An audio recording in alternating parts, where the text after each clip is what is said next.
sala é sua. Boa noite, vamos orar. Senhor, meu Deus, meu Pai, obrigada, Senhor, pela essa oportunidade de conhecer mais a Tua palavra, de nos enchermos de sabedoria, de alimento espiritual. Que o Senhor conduza, que o Seu Espírito Santo conduza essa reunião e que seja uma bênção para cada um de nós, que seja enriquecedor e importante para a nossa caminhada rumo à salvação. É isso que te pedimos e te agradecemos, já com a certeza da vitória. Amém. E graças a Deus. Amém. Amém. Fique à vontade. Não vou ser rápida, se não der, a gente divide. Sem O problema. trecho é pequeno, mas eu quero a participação de todas. Pode? A sala é sua. Se tiver trecho na Bíblia para ler, alguém se disponibiliza a ler. Porque a minha versão, ela é uma versão infantil mesmo, para principiante. E tudo bem. Não, mas eu tenho outra aqui, mas essa aqui eu vou me ater. Mas vocês podem ler ipsilíteris. Gostei dessa palavra, ipsilíteris, como está na Bíblia de vocês. Estamos em Êxodo, capítulo 25, a partir do verso 31. Aqui está como título o candelabro. O candelabro. Mas Lia falou em memorar. Em algumas versões, o título está como menorar. Eu sempre falo memorar. Porque quando eu falo menorar, me remete à palavra memorar, de trazer a memória. E o menorar é bem isso. Algo que nos lembra. E aí a gente vai entender esse conceito ao decorrer do texto. O que é menorar? Candelabro sagrado com 7 braços, originalmente em ouro e cheio com óleo de oliva. Era mantido permanentemente aceso no Templo de Jerusalém. E é o emblema do Estado de Israel. É realmente um símbolo muito importante. E é mais que um símbolo, é um menorá. A partir dessa perspectiva, a gente pode entender o que é menorá, o que é candelabro e o que é castiçal. Castiçal. Candelabro é o todo, é a peça que fica acesa geralmente de 12 a 24 horas. Estou sem áudio aqui. Provavelmente porque a senhora deve estar com o seu áudio fechado, dona Ana. Está ouvindo não, dona Ana? Acontece às vezes de atender uma ligação no WhatsApp e aí quando você volta para o Zoom vem sem áudio. É Pede para ela sair verdade. e ficar de novo. Vou falar aqui no grupo. Ainda bem que ela falou no começo, já pensou, fica 10 minutos, 10 minutos falando. Ia ser complicado.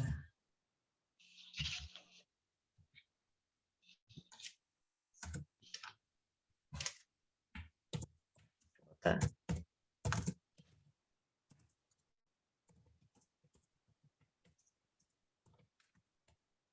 Mas pode continuar.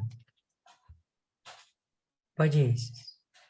Pode avançar? Sim, senhora. Mas a gente ainda está no título, tá tranquilo. E o candelabro é a peça, é o todo. E o castiçal é essa peça que ilumina, né?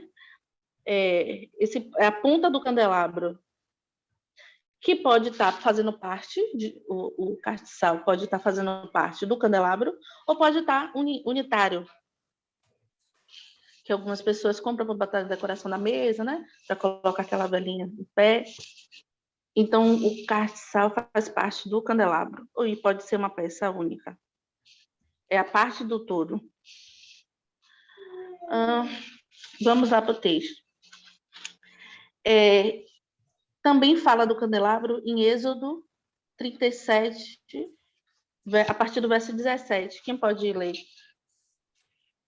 Êxodo, 37, 17. Chega lá. Você quer que leia até que verso 24? até o verso 24. Fez também o candelabro de ouro puro, de obra batida. Fez este candelabro. O seu pedestal e as suas hastes, os seus copos. Peraí, Lia. Diga. Na minha versão começa como Bezalel fez. Não, aqui não fala de Bezalel, porque Bezalel está já no primeiro versículo desse capítulo. Então, em princípio, ele fez tudo. Entende? Então Mas não está precisa certo. ler. Então você não precisa ler. Porque Tá, eu queria me ater justamente ao nome Bezalel. Eu sei que pronto. já deve ter sido dito, mas quem fez foi o Bezalel. Isso. Aí eu vi quem é o Bezalel. Filho de filho de Uri, neto de Ur, da tribo de Judá. Ele era o artesão, né? Ele veio da... Isso aí eu vi no negócio do filme de Moisés. Ele veio, era um dos cativos do Egito. E ele traz do Egito esse conhecimento e esse saber fazer, de manejar com ouro, que os egípcios são precursores do trabalho, foi eles que perceberam a durabilidade e a flexibilidade do ouro, de poder trabalhá-lo e fazer infinitas peças. Foi um personagem extremamente importante. E aí, quando a gente vai falar lá em ouro batido, quando se fala em ouro batido, eu fiquei pesquisando ouro batido. Mas era algo que Bezalel saberia fazer, saberia manejar, porque ele traz de lá esse conhecimento, por ser o artesão. Então, não precisa ler não, porque é igual o que a gente vai ler Pronto, beleza. já facilitou. Faça no verso 31 de Êxodo 25, 31. Faça um candelabro de ouro puro. A sua base e a sua haste deverão ser de ouro batido. E aí fiquei me perguntando esse ouro batido, pesquisei, achei algumas coisas, mas é esse trabalhar o ouro. Tem até uma técnica milenar de fazer ouro batido, fazer ouro em papel de ouro que se fala? Não sei. É papel de ouro. Tem um nome aí.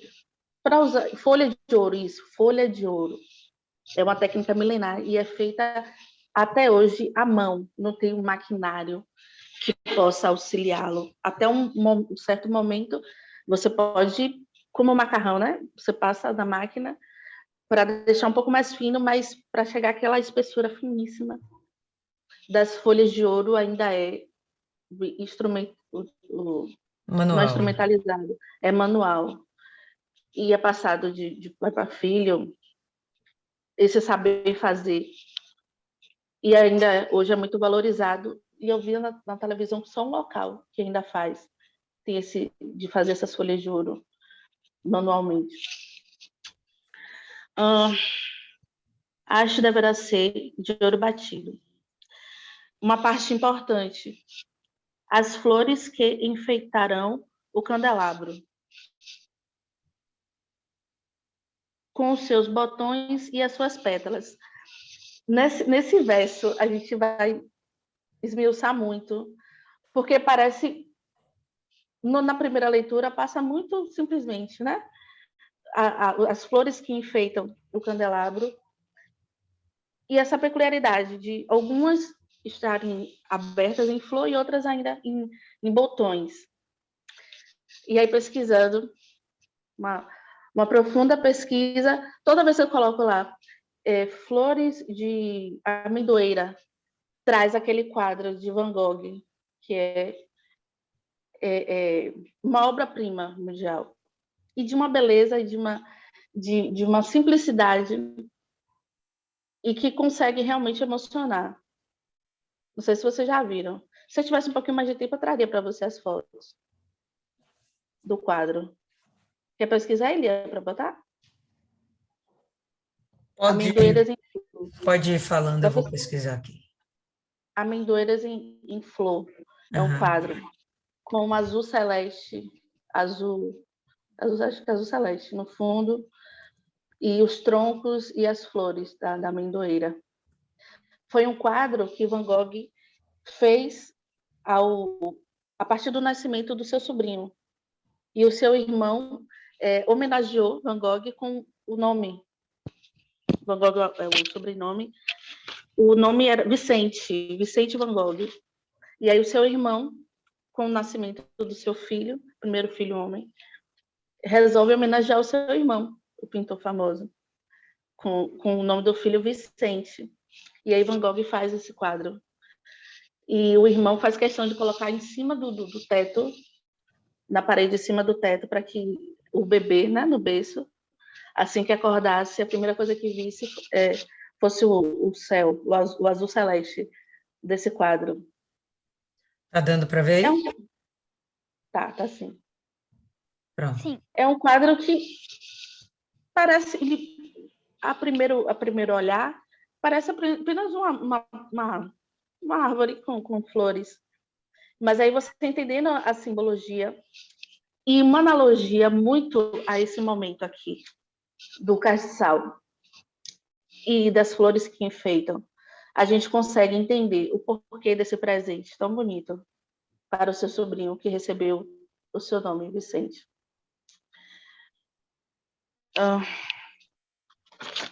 Deixa eu ver o que eu escrevi aqui do Van Gogh. Ouro batido, durabilidade, menorar. Nascimento do filho, o sobrinho recebeu o nome, apresenta. E a amendoeira em flor representa o começo.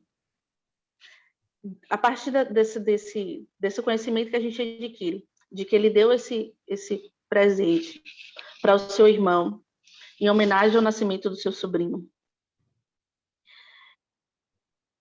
E que recebeu esse nome, a gente consegue entender algumas coisas. O que representa essa amendoeira em flor? A amendoeira e as flores, principalmente da amendoeira, representam o começo de uma nova vida. Suas flores representam renascimento. E me trouxe à memória ressurreição. Renascimento, se está renascendo, é muito próximo da palavra ressurreição, do significado de ressurreição. E a amendoeira, os botões, eles nascem um mês antes da primavera. Com o nascimento dos botões na amendoeira, as pessoas conseguem saber que a primavera está próxima. E quando Deus, né, ele manda que seja usado botões e flores, está anunciando, me parece muito, anunciando a chegada do Messias, a chegada de Jesus. E tudo que a gente vai falar sobre a Arca de Noé traz muito essa memória, a gente consegue muito perceber a presença de Jesus e uma analogia a Jesus, uma representação de Jesus, uma memória, um rememorar da presença de Jesus. E é um momento muito sublime e muito importante, porque principalmente quem vive nessa parte da Europa, Oriente, eles sofrem com um inverno muito rigoroso. A gente aqui não, a gente vive nos trópicos.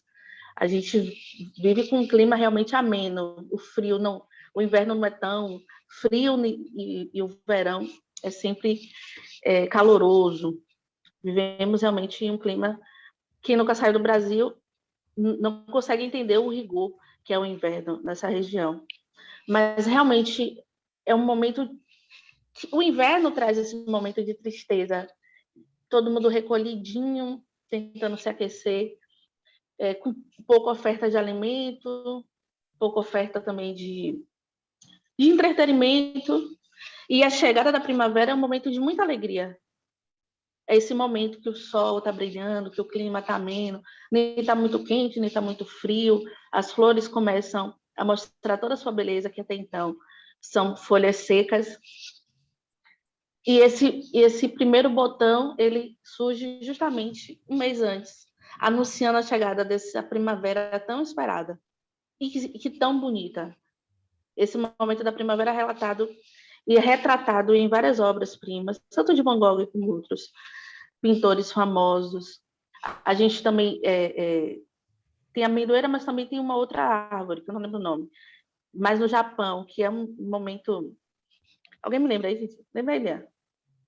Aquelas árvores... Cerejeira, isso. Isso, Machane. As cerejeiras, que é um espetáculo.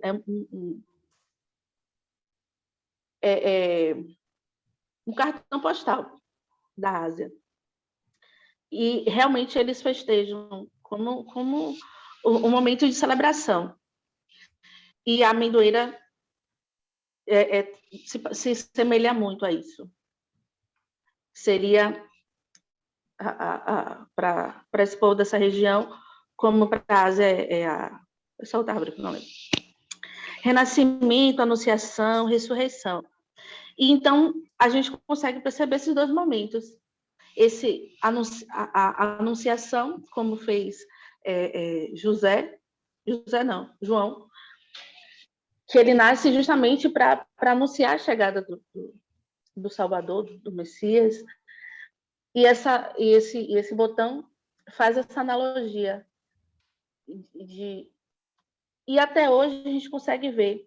Jesus nos prometeu voltar para buscar a sua igreja e prometeu que haveriam sinais. E esse botão também traz essa analogia a esse momento. Olha que incrível, eu fiquei realmente maravilhada. É um texto pequeno, do verso 31 ao 40, mas eu disse, meu Deus, tem muita coisa para falar. Só nesse negócio aí da flor de amêndoa, eu vou demandar muito tempo, porque é importante. Na primeira leitura apareceu uma informação um pouquinho solta, uma decoração,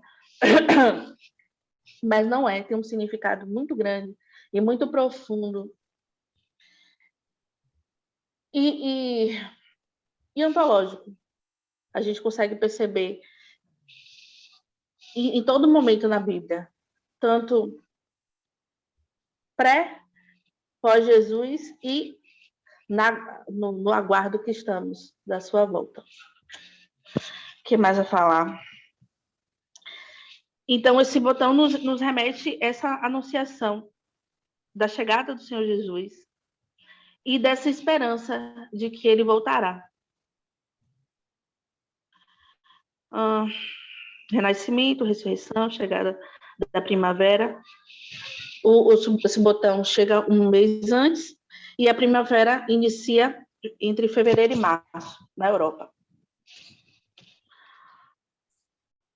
E traz, quando a gente vê esse quadro e vê a foto da cerejeira não, da amendoeira, perdão, da amendoeira em flor, realmente é uma imagem que traz muita paz. E eu estava pensando aqui, como é que eu vou decorar minha casa? E eu quero fazer uma homenagem a Jesus. Estava pensando, né? Isso tudo no meu cérebro. E o que fazer? E vi alguns quadros, pesquisei muitas coisas do leão, e o leão é bonito, mas acho que não ficaria legal na decoração. E é muito batido, a cruz. E eu pesquisei muitas coisas. E lendo, eu já sei o que eu quero. Algo bem parecido com essa foto, com esse quadro de Van Gogh. E esse azul celeste no fundo. A sensação de paz. Os primeiros botões, mês antes, representam o renascimento, depois de um inverno rigoroso. Vamos avançar no texto. Formarão uma só peça com ele, formarão uma só peça com ele. Então, as flores farão parte da peça, elas não estarão, coladas ou soldadas à peça. Ela vai estar em harmonia com o todo. Tanto que, quando a gente vê algumas representações, de primeiro à primeira vista, você não consegue identificar as flores. E os botões. Na quarta-feira, quando eu fui na igreja, tinha lá um castiçal no púlpito, né? No púlpito? Na No mesa do altar. altar. No altar. E eu tentei ficar olhando assim, cadê essas amendoins? Cadê essas flores? Cadê os botões? E é realmente algo que a gente precisa ter um pouquinho mais de atenção para poder visualizar toda essa beleza que está ali integrada na peça. Os botões e suas pétalas formarão uma só peça com ele. Os seus lados sairão 6 braços. É outra coisa que a gente vai se delongar desses braços aí. E se alguém tiver uma outra interpretação, por favor, contribui. Suas peças, dos seus lados sairão 6 braços, 3 de um lado e 3 do outro. Cada um dos seus 6 braços deverá ter 3 flores, com o formato de flor de amendoeira, com os seus botões e as suas pétalas. Esses 6 braços de cada lado, com um central, vão formar 7. Pesquisando, eu cheguei a Isaías. Cadê Isaías? Isaías 11:2. Quem pode ler, por favor?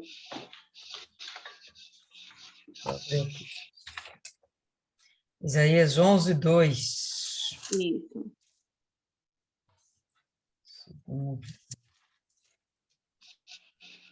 E repousará sobre ele o Espírito do Senhor, o Espírito de sabedoria e de entendimento, o Espírito de conselho e de fortaleza, o Espírito de conhecimento e de temor do Senhor. Na minha conta são 6. Correto. Então, a minha interpretação é que essa vela central seria Jesus, ou Deus, que é a luz do mundo. Ele diz lá em João 8:12. Quem pode ler? Mai, participa aí. Um minuto. João quanto? João 8, perdão. 11:12 ao 36.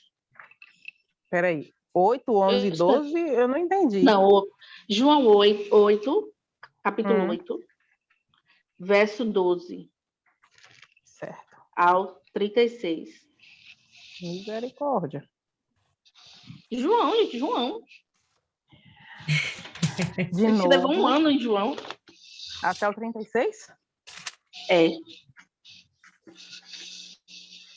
Posso começar? À vontade.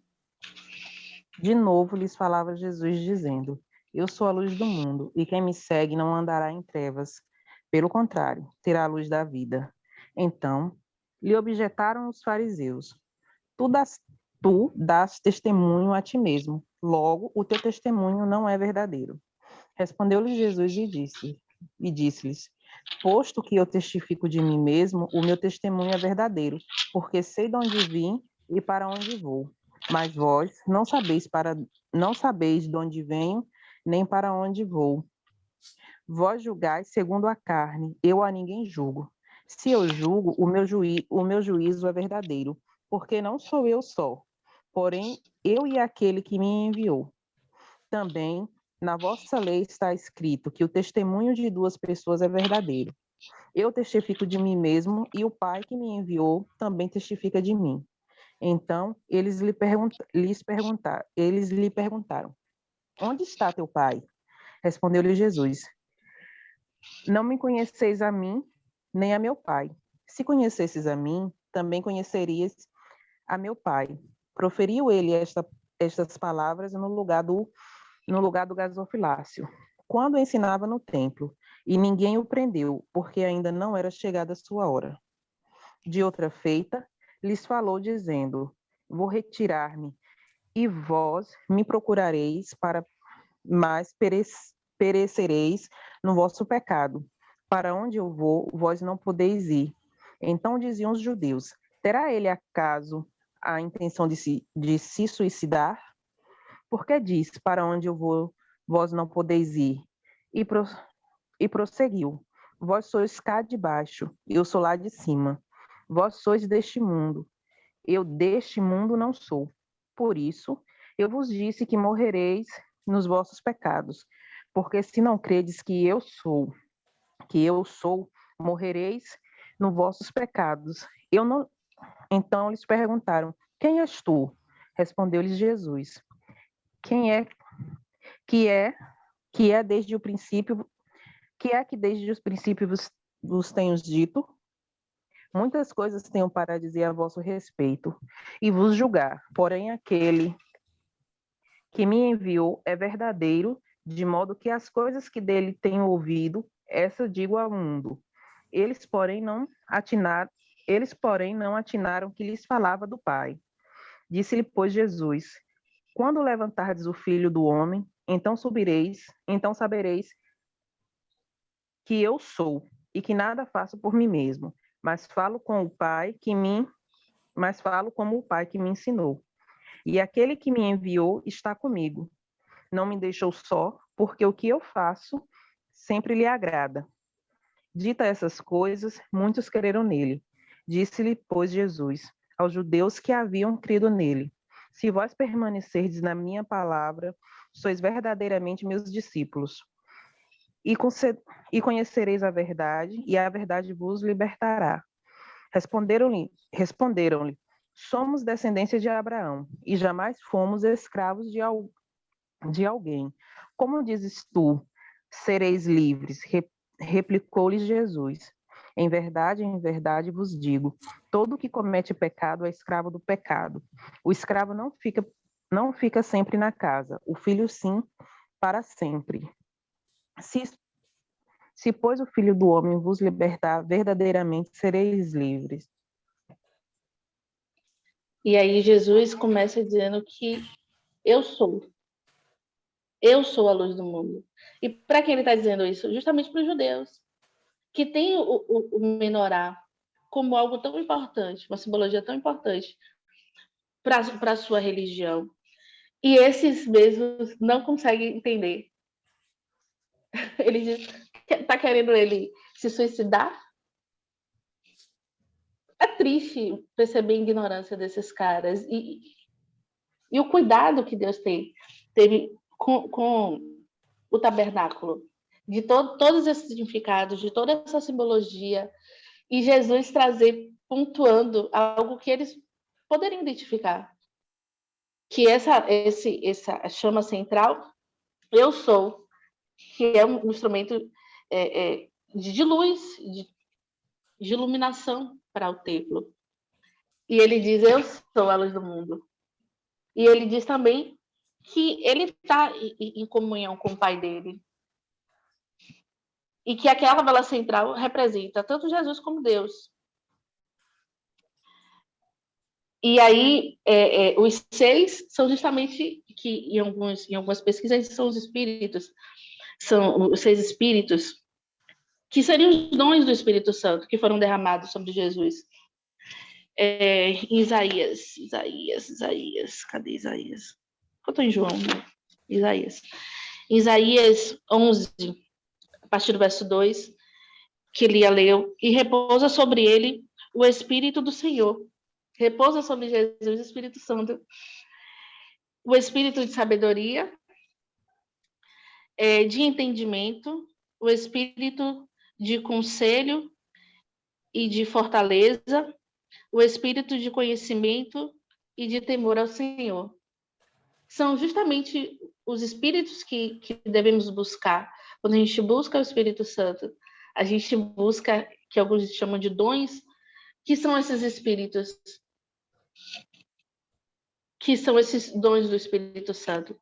Buscar para a nossa vida o espírito de sabedoria, buscar sempre em Deus, a sabedoria que vem de Deus. O entendimento da sua palavra, que é o que estamos aqui fazendo agora. Contei 7, que foi essa? Contou 7? Não, 6, como ela está querendo explicar, Martiane, A gente vai ver aqui que no texto de Isaías, a gente vai ter o Espírito do Senhor. Você vai ver que esse Espírito do Senhor está com letra maiúscula. É o Espírito Santo. Beleza. E aí ele vai ditar características desse Espírito. Características que advêm desse Espírito. Aí você vai ver que a descrição já não é mais Espírito com letra maiúscula. Então, não é necessariamente uma pessoa, né? É uma característica. Então, essa haste central é o Espírito Santo, e a gente teria os braços como as características do Espírito Santo. Sabedoria, o entendimento, o temor, né? Isso que vem descrito em seguida. Mas não é que sejam, na verdade, 7 espíritos, é um espírito só, né? Não são 6 espíritos, 7 espíritos, é um espírito só, que é o Espírito Santo, tá? E dele advém, não seria personalidade, seriam mesmo características, tá? Não seriam nem necessariamente dons, dons já é outra história, mas capacidades, podemos dizer assim, capacidades que o Espírito Santo traz consigo, né? Que ele tem, que ele possui em si, e quem o possui também vai possuir, entende?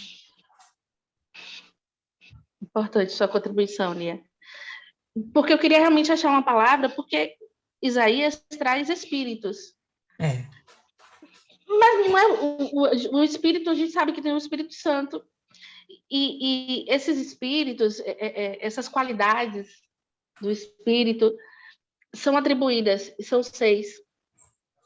Por isso que me remete a essas hastes, a central, como sendo o Espírito Santo, como uma referência a Deus, como uma referência a Jesus, e sabemos que os 3 são um só.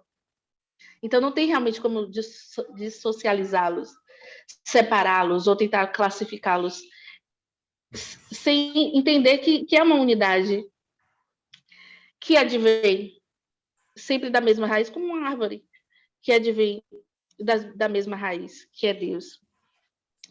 E que eles são realmente, intimamente, muito alinhados. E Jesus tem esse cuidado de dizer que ele não é maior que o Pai, nem menor que o Pai, mas que ele está realmente em união com o Pai, e uma perfeita simbiose, que é até difícil para a gente compreender, porque nas nossas relações, dificilmente a gente consegue entender.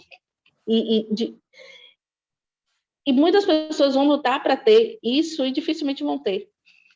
Quando Jesus chama de Pai, é uma relação que a gente, como humano, não consegue entender essa relação. E engraçado que eu não estou seguindo o roteiro, estou tendo esse cuidado. Porque o Espírito Santo foi trabalhando comigo esse texto durante toda a semana no ônibus. E em todo o caminho, eu fui refletindo e contribuindo com esse pensamento. E um texto que tão pequenininho ficou tão grande e tão profundo e tão rico para mim. E eu espero passar isso para vocês. O quanto é lindo quando a gente percebe a mão do Espírito Santo nos guiando e nos mostrando, e a gente consegue visualizar isso de uma forma tão clara, tão perfeita. E a gente percebe que realmente, assim como a língua, porque ele diz que que ele é o verbo, assim como a língua, a nossa, é viva, a palavra de Deus também é viva. Não é só um livro. A primeira olhada, sem espírito, é um livro grosso, a pessoa fica, vou ler esse livro todo. Mas a gente percebe que é viva. E que cada olhar, cada pessoa vai ter um olhar e vai falar com cada pessoa de uma forma diferente. Diferente, mas que soma. Não que vai de encontro.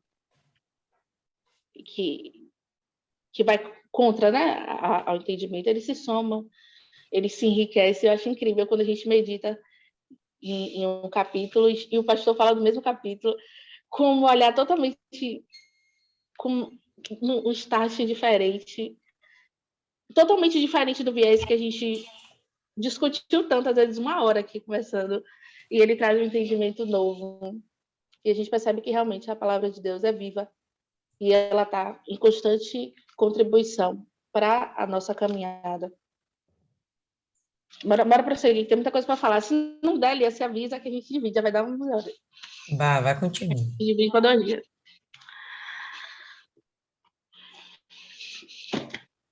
Candelabro. Verso 32. Dos seus lados sairão 6 braços, 3 de cada lado. Cada um dos seus braços deverá ter 3 flores com o formato de flor de amendoeira, com seus botões e as suas pétalas. Com os seus botões e as suas pétalas. Debaixo de cada um dos 3 pares de braços deverá haver um botão de amendoeira. O botão com essa simbologia de que, anunciando a chegada de Jesus, anunciando essa grande esperança que vem antes da flor. A gente já discutiu isso. Os botões e os braços dos candelabros deverão formar uma só peça de ouro puro batido. Faça 7 lâmpadas para os candelabros e coloque-os na parte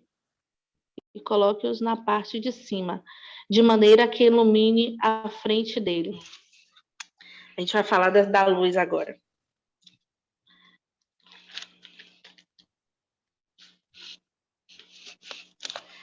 Foi usado na peça cerca de 34 quilos de ouro puro. E ele pede lá no final para ter a perícia.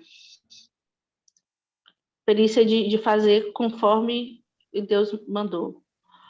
Apresentação do... E aí, na minha pesquisa, traz algumas representações do candelabro, como a representação do cosmo, representação da árvore da amendoeira, árvore da vida.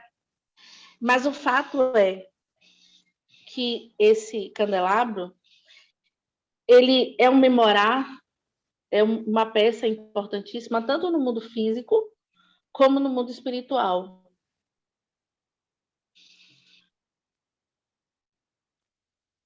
Representa Deus, a vida eterna. E quando a gente traz a questão da luz, a gente traz também a questão dos utensílios, que Deus pede também que seja feito de ouro puro. E a necessidade de manter essa chama sempre acesa. Trazendo para, como diz Dona Cida, Aí. trazendo para a gente, para os dias de hoje, trazendo para a gente, o memorar também somos nós. Nós devemos ser essa memória de Cristo. Quando alguém nos vê, tem que trazer a sua memória, Cristo. Tem que trazer a memória de quem lhe vê, a memória de Cristo. Me segurando aqui por causa disso também. Fale, quero te ouvir. Fala aí, Mai. Lê a mensagem de Rai. O que tem? O que tem a mensagem, Rayane? Não entendi.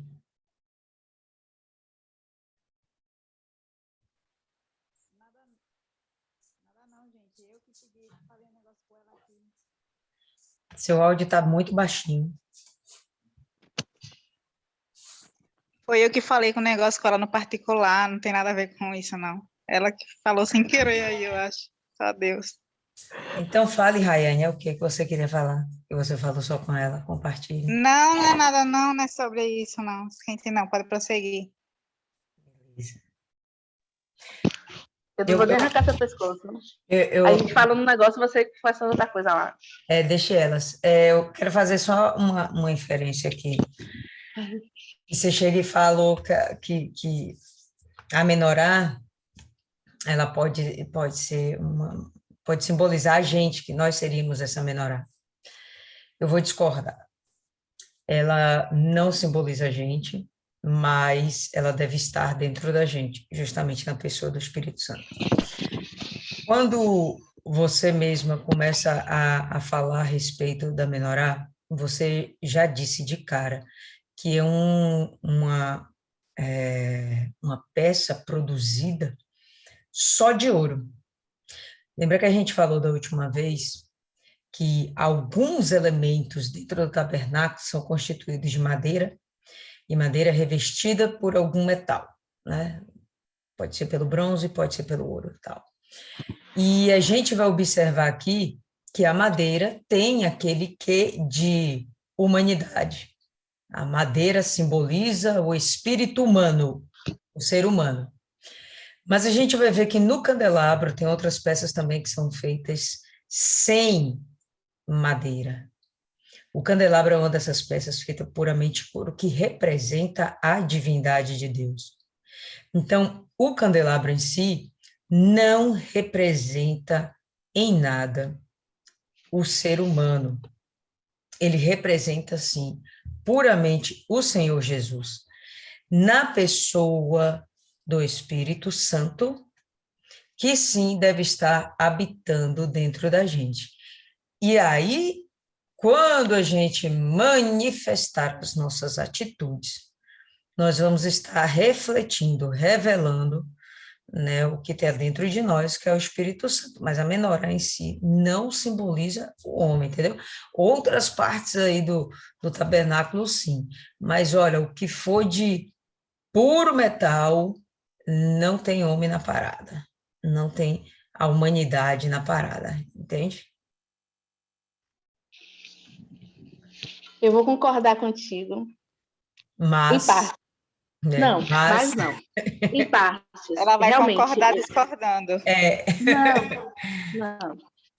Perceba. É porque eu ia discorrer no texto e eu comecei com a palavra errada. Não tem a ver com o homem, tem a ver com o cristão. Porque o cristão, ele é um... Li e vi em alguns vídeos que o cristão significa mini Cristo. Uhum. A gente deve sempre buscar se assemelhar a Cristo, não na sua glória, mas no seu comportamento, no seu exemplo. E quando eu digo que a menorá e o candelabro também traz uma referência a nós cristãos, não que ele seja a gente, mas que a gente também, assim como a gente deve se assemelhar a Cristo, a gente também deve se assemelhar também ao menorá, no sentido de ser uma memória de quando alguém do mundo olhar para um cristão verdadeiro, que é nascido do Espírito. Deixa eu concluir mais, já te dou a palavra. Renascido do Espírito, ele deve olhar e lembrar de Cristo. Não é só nesse sentido, do minorar, de ser um instrumento de trazer a memória de Cristo. Fala, mãe. Eu imagino o menorá como sendo a luz do mundo. Beleza? Jesus já falou que ele é isso, que quem segue ele não anda em trevas. João disse que os homens, ele veio como luz, mas que os homens também preferiram isso e tal. Só que ele também, o menorá também representa a própria palavra de Deus, porque um dos salmistas lá, não sei se foi Davi ou se foi outro, disse que a palavra era essa lâmpada, era essa luz, e o menorá aqui ele tem essa função de ser luz. Então, no caso, eu entendi como a gente tem essa função de ser luz para os perdidos, para aqueles que estão na treva, levar a palavra de Deus, que é o que vai libertar, que é o que vai fazer tudo, vai livrar a pessoa do pecado, se assim ela se quebrantar diante de Deus. Ótima contribuição, mãe. Eu não lembro o livro que diz que a gente também deve ser o sal da terra, né? O sal do mundo, de trazer esse sabor, de ser realmente diferente. Isso me remete também ao que aconteceu essa semana, na quarta-feira. Estava chovendo muito. Você lembra que a gente combinou que eu iria mais cedo, saindo da faculdade direto? Eu fui na hora de meio-dia. Só que eu cheguei um pouquinho cedo e ali a do Starquinho estava alagada. Mas eu já passei por ali dias pior, filho. No domingo, eu e Ítalo debaixo de meia canela de água. Só ia molhar a sapatilha. Mas o cara, o motorista, ele estava indócil. Ele queria xingar, mas ele não conseguiu. Ele queria me xingar de tudo que é nome. Você vai para onde? disse, eu vou para a igreja, eu vou para a Universal. Aí ele, não satisfeito, mas você vai para onde? Eu disse, eu vou para a igreja. Ele, minha filha, tá chovendo, minha filha tá largada. Ele ia por outro caminho. Aí eu desci do ônibus, eu vou para aqui. Eu desci do ônibus, ia passar pela água. Ele, vem cá, me fez voltar. Ele, ali justamente na saída, né? Na encruzilhada. Tudo isso na encruzilhada. Aí ele, vem cá, entra aí de novo. Me fez subir no ônibus. Minha filha, a igreja é nossa casa. O incrédulo, pregando para mim. Minha filha, a igreja é nossa casa, vai para sua casa. Tá chovendo, tá alagado, vai para casa. Eu disse, eu posso vir de noite, mas eu posso ir para casa, eu vim de noite, só que se chover mais, não sei o quê. Argumentando com ele na paz de Deus e rindo, brincando com ele. E ele me dizendo, minha filha, ele dizendo, eu sou de xingar, viu? Minha filha, não sei o quê. Ele queria me xingar, mas ele não conseguiu me xingar. Me chamar de sua doida, bestalhada. Ele queria falar isso, mas ele não conseguiu. E aí, minha filha, vai para casa. Aí, vem cá. Aí me fez subir de novo no ônibus. Aí ele, em vez de ir pelo outro caminho, ele passou pela água. E aí parou o ônibus todo torto para ter o carinho, o cuidado de me botar no lugar mais seco que tinha da pista. E eu atravessar pela frente do ônibus. Aí eu só dei um passo na água e outro passo no cantinho ali do estacionamento. Estava na igreja. Isis na carne, mandaria ele para um lugar muito longe. Então, meu filho, cuida da tua vida. Toma conta da tua vida. Era o que eu diria a ele. Meu filho, eu não estou de graça, não. Estou pagando. Eu vou para onde eu quiser. Era o que a minha carne diria. Mas eu levei na esportiva, na igreja, ainda argumentei com ele, não sei o quê. E aquilo me trouxe, me rememorou, me trouxe a memória de que essas situações de afronta, por que afronta, né? O cara me manda para casa, quem é ele para me mandar para casa? Situações de afronta, a gente deve ser diferente. A gente deve ser, ou se assemelhar ao candelabro, de quando ele vê a gente, vê o nosso comportamento, deve ver luz. E deve trazer à memória dele o comportamento de Cristo. Cristo morreu na cruz pela gente, o que é um dia de chuva. Eu saí de casa para ir para a faculdade debaixo de chuva, porque eu tinha que pegar a nota da prova e fazer uma atividade. O que é uma chuva, um alagamento que nem estava isso tudo. E acho que quando o Neide chegou, acho que já estava até vazio a rua, não estava mais alagada. E aí isso me trouxe essa reflexão que eu estou contribuindo com vocês hoje, essa situação. E o inimigo não satisfeito, pego o meu ônibus, vou até a estação do metrô, espero o ônibus Jambiro. E sabendo que em pé, porque tinha um monte de gente. E aí tentei antes, com o motorista, jeitinho brasileiro, né? Antes dele chegar no ponto, abre aí, que não vou em pé. E essa criatura já estava no ônibus, fechou com o motorista, não deixou ele abrir. Motorista brother, que faço amizade com todo mundo. Peguei o ônibus 2 vezes, já virou meu brother. Ela não deixou, mas eu não sabia, não vi.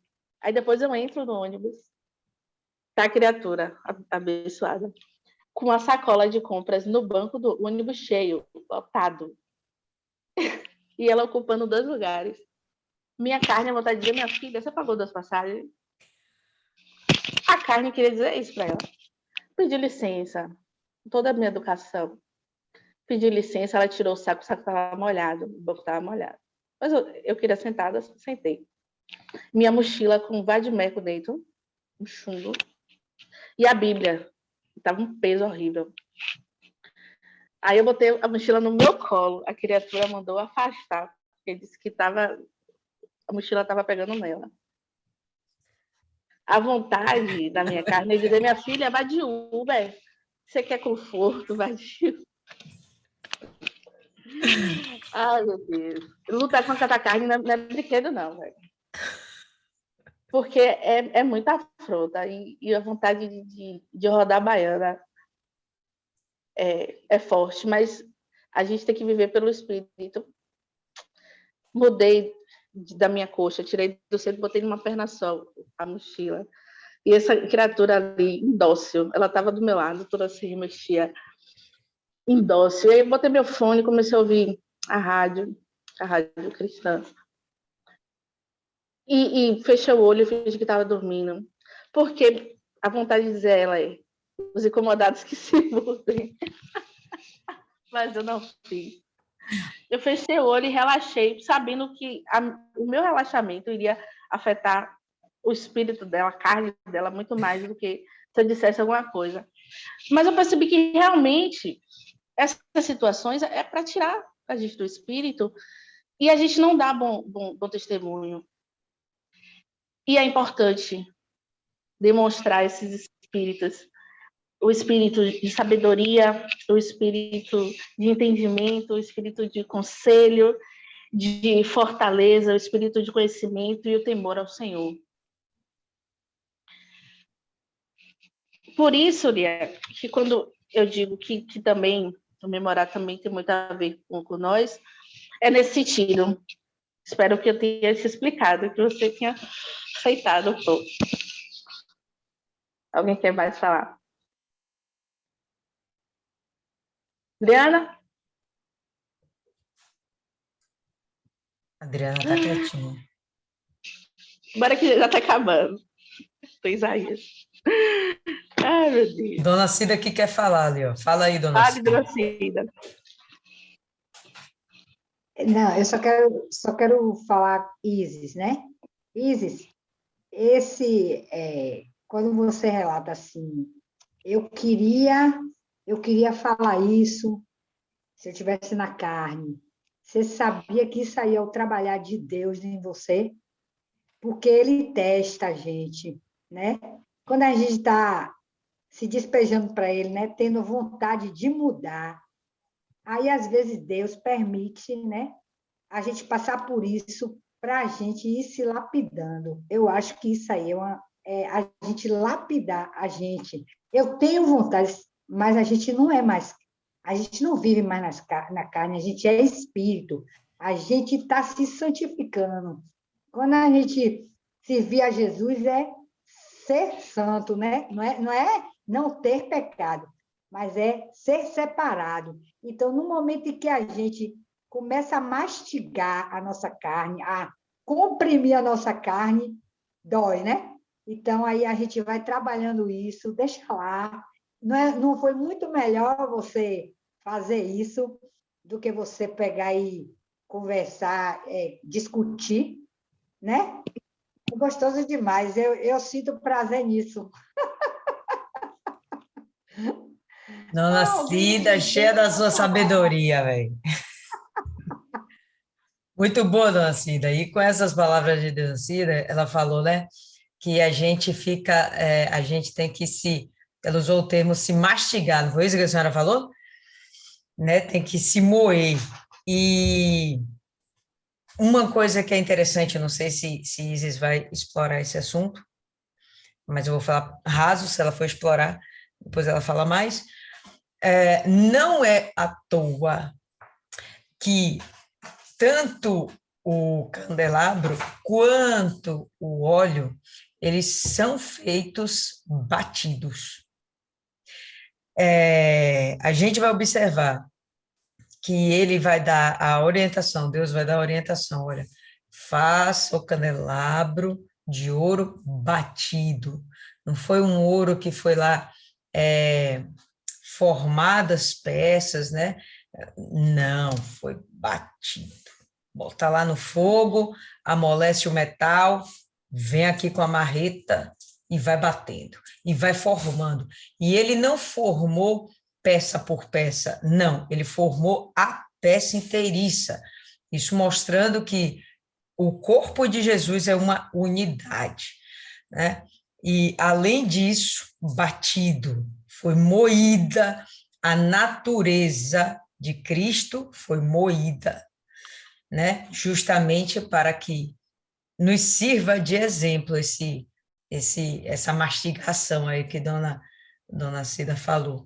Da mesma forma, o azeite que era usado, né, dentro do castiçal também é feito batido, diferente de ser prensado, né? De ser feito da forma convencional. Não, a azeitona era batida. Tudo isso é muito simbólico, mostrando, apontando para Cristo e todo o sofrimento dele, né? Para chegar à crucificação, né? Às vias de fato. Como o Isis aí falou, bem interessante, bem legal, eu gosto de ouvir Isis, porque ela sempre traz uma historinha da vida dela, né? Eu gosto de ouvir Dona Cida, que Dona Cida faz aquele resumão assim, com aquele pá de sabedoria, né? E joga lá na sua cabeça. Então, Isis sempre usa assim um exemplo e vai mostrando como, de fato, né? Bem observado aí, Dona Cida, ela vem sendo lapidada pelo Espírito Santo, ela vem sendo trabalhada pelo Espírito Santo, e isso é o que nós vivemos dia a dia, né? Todos nós temos esse trabalhar do Espírito Santo.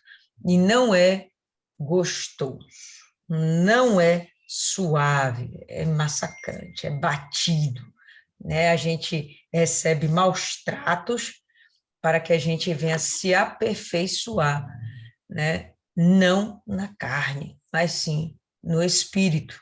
Lembrando que o candelabro tem toda a simbologia do Espírito Santo. Continua, Isis. Verdade. E outra coisa que eu anotei aqui, não falei, que somos o cristão, é o corpo, ele é o corpo de Cristo. Cristo é a cabeça e nós somos o corpo. E também a questão da simbologia de ser um candelabro, não ser apenas um castiçal. Poderia ser unicamente o castiçal, mas não um candelabro. E nós fazemos parte desse corpo de Cristo, estamos em unidade, ou devemos, ou o ideal que estejamos sempre nessa unidade, nessa tem um nome, simbiose, nessa simbiose. E que sejamos uma peça só, assim como o corpo é, né? Temos as partes do corpo, mas elas estão intimamente ligadas.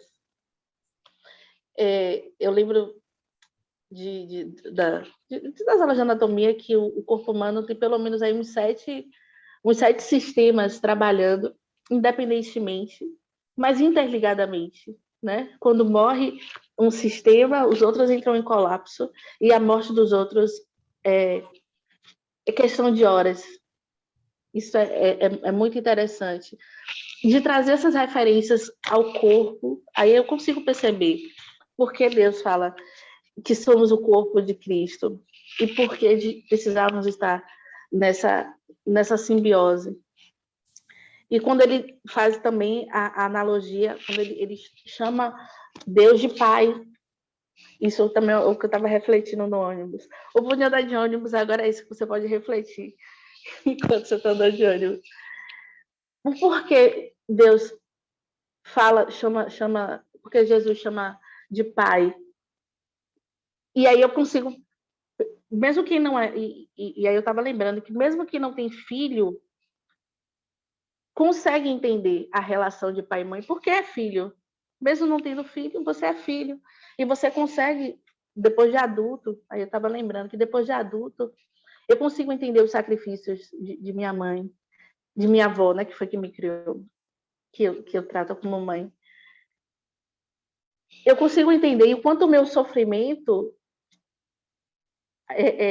o que o meu sofrimento causava nela, as minhas pequenas dores, as minhas pequenas aflições de adolescente. Eu lembro que eu fazia parte de um projeto que era o antigo Cadete Mirins. E lá tinha um negócio que a prefeitura instalou de computadores.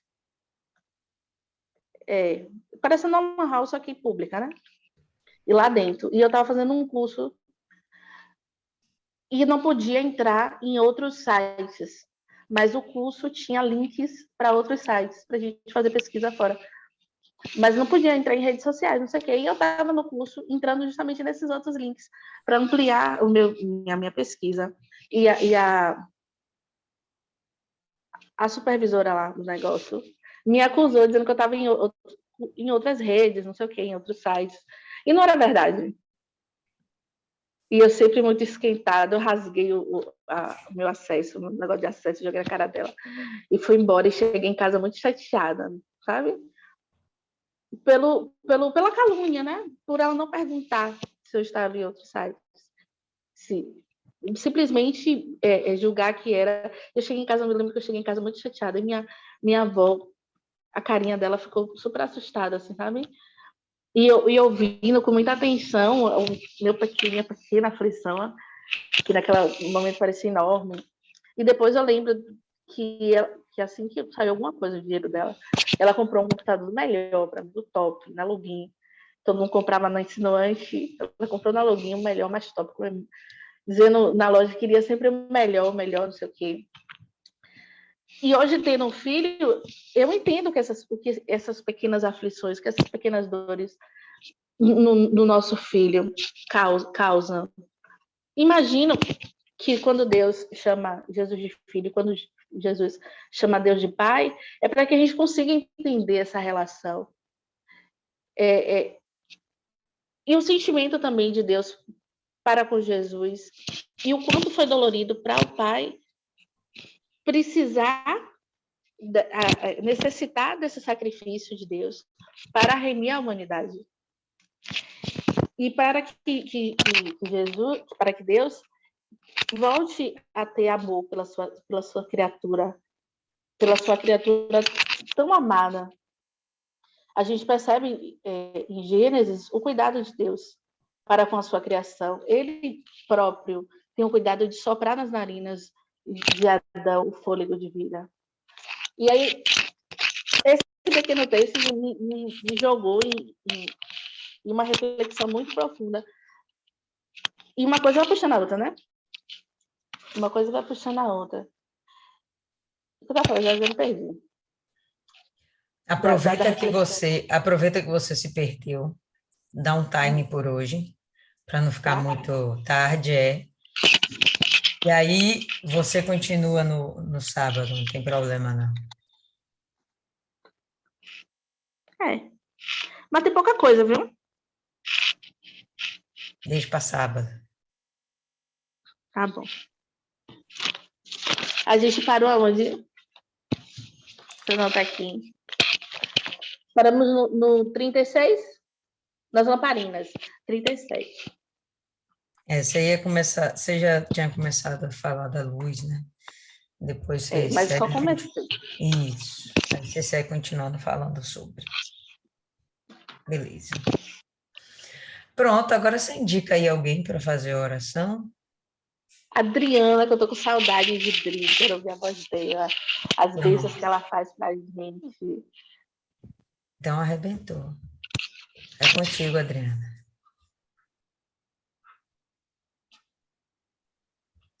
Meu ventilador tá fazendo zoada aí?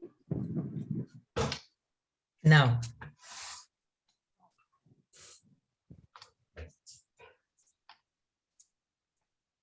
Senhor nosso Deus, Pai Todo-Poderoso, Senhor, nesse momento nos colocamos aqui diante da Tua presença para Te agradecer, meu Deus, por esse momento, meu Pai, de estarmos, Senhor, degustando da Tua presença, da Tua palavra, essa palavra que é vida. Senhor, nós agradecemos, meu Pai, pelo conteúdo que Isis trouxe aqui e que todos que venham, meu Pai, ouvir essa meditação, meu Deus, venha crescer em espírito e verdade e venha, Senhor, buscar o Senhor que é a luz do mundo. Pai, toma essa noite nas tuas mãos, que venhamos ter uma noite de paz, tranquila. Vai sobre aquelas que ainda não participaram hoje da meditação, que sábado eles estejam aqui, meu Pai, para agregar mais, Senhor, na tua presença. Senhor, toma, Senhor, também todos aqueles, meu Pai, que nesse momento está aflito, necessitado dessa luz. Vai lá, Senhor, em cada leito, em cada hospital, tomando conta, meu Pai, dessas pessoas que precisam, meu Pai, da tua palavra, da tua luz, Senhor. Senhor, toma, meu Pai, o nosso dia de amanhã, que nas tuas mãos, que o Senhor venha, meu Pai, acrescentar aquilo que está faltando dentro da gente, aquilo que, meu Pai, ainda não está iluminando, meu Pai. Vem, Senhor, acrescentar e que venhamos ser, meu Pai, também a luz desse mundo, que as nossas lamparinas estejam sempre acesas, para quando o Senhor, meu Pai, chegar, estarmos, Senhor, acesas, constantemente com o Senhor, meu Pai. Eu não sei a palavra, meu Deus, mas o Senhor sabe qual é a palavra. Então, meu Deus, toma que nós venhamos ser a luz. É o que eu te peço, te agradeço. Toma conta dos nossos familiares, que venhamos, Senhor, cada dia buscar, Senhor, estar em santidade contigo, nos esvaziar de nós mesmos e buscar a tua verdade, Senhor. Que esse jejum não seja mais um jejum, meu Pai, mas seja um jejum de santidade, que venhamos, Senhor, buscar verdadeiramente a tua santidade, porque venhamos estar preparadas, meu Pai, para ser o diferencial, para ser a diferença, meu Deus, na vida da nossa família, na vida daquele, Senhor, que olhar para nós e ver a tua presença e ver a tua luz, meu Pai. É o que eu te peço desde já e te agradeço, em nome do Pai, do Filho e do Espírito Santo. Amém. Graças a Deus. Amém. Eu esqueci a palavra. Gente, tentei lembrar. Adriana sendo Adriana, nada de excepcional, velho. Tá tranquilo, tá de boa. Ainda não consigo lembrar. Maiana, qual é a palavra? Ah, tá. Nem Maiana sabe o que você queria dizer. Nem. Eu O lembrei único da onisciente é passagem Deus. Eu lembrei da passagem das virgens. As nécias. E as outras. Como é o nome Prudentes. das outras? Prudentes. Oh, meu Deus, esqueci da palavra prudente. Fechou, pessoal. Por hoje é só. Deus abençoe.